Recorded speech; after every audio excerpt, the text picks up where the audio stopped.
আসসালামু আলাইকুম। একজন বাংলাদেশের জাতীয় পর্যায়ের নেতা, রাজনৈতিক নেতা, ওনার সাথে আমার কথা হচ্ছিল আজকে।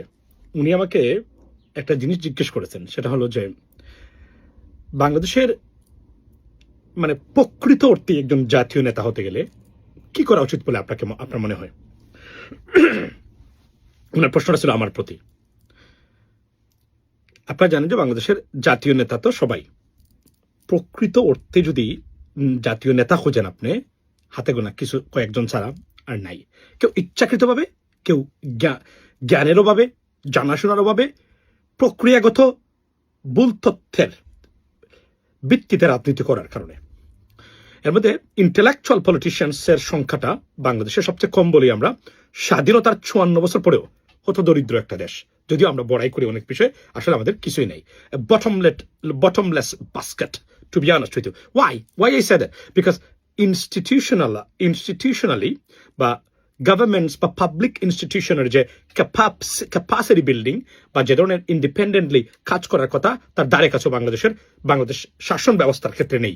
আর যতক্ষণ পর্যন্ত ইনস্টিটিউশন মানুষের জন্য কাজ করতে পারবেন না ইন্ডিপেন্ডেন্টলি, মেইন যে প্রতিষ্ঠানগুলো, পার্টিকুলারলি জুডিশিয়ারি বিচার বিভাগ, পুলিশ বলেন, anti corruption bureau, election commission, so on, যদি এই প্রতিষ্ঠানগুলা কাজ করতে পারে না, রুলিং বা এক্সিকিউটিভ পার্টির কোন ধরনের চক্রাঙ্গারির আপনার বিত সন্তুষ্ট হয় না, বুঝে নিবেন আপনি বাংলাদেশ এগিয়ে যাচ্ছে। এর বাকি যতটা এগুলা auxiliary, ladies and gentleman. So উনি আমাকে প্রশ্ন করেছিলেন যে কি করতে হবে।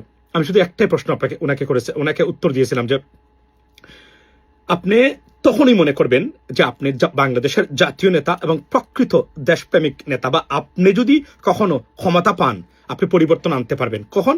যখন আপনি বুঝবেন 1947 সালের পর থেকেই ভারতীয় গভর্নমেন্টের পলিসি বাংলাদেশের জন্য কোন অবস্থাতেই ফ্রেন্ডলি নয়। ভারত কখনো বাংলাদেশের বন্ধু হতে চায় না, হয়নি, এখনো হচ্ছে না, ভবিষ্যতে হবে না। এবং ভারত বাংলাদেশের শান্তি, সমৃদ্ধি, অগ্রগতি জন্য ভারতীয় গভর্নমেন্টের পলিসি সবসময় সবচেয়ে আপনার গণদুশ্মন বা গণশত্রু। এটা যদি আপনি বুঝতে পারেন এবং মন থেকে ধারণ করতে পারেন, ধরে নেবেন আপনি জাতীয় নেতা হয়ে গেছেন, কোনো কিছু না করলেও। কারণ এই বিশ্বাসটা যত রাজনীতিবিদদের মনে বা মনের ভিতর বা ব্রেইনে বা মস্তিষ্কে আছে, তারা কখনোই, আর যাই হোক, ব্যর্থ হতে পারে না। তারা কখনোই তলিয়ে যাবে না, ব্যর্থ হতে পারে, চেষ্টা করতে পারে, ফলাফল নাও আসতে পারে, কাঙ্ক্ষিত ফলাফল, কিন্তু এরা জাতীয় নেতা হিসেবে সারা জীবন থাকবে।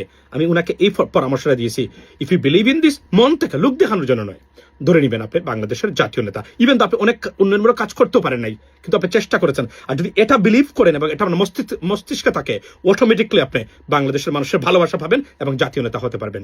I said this answer. What do you think about this guy? Think about this, guys. Let me know in the comment box. ভালো থাকবেন। আসসালামু আলাইকুম।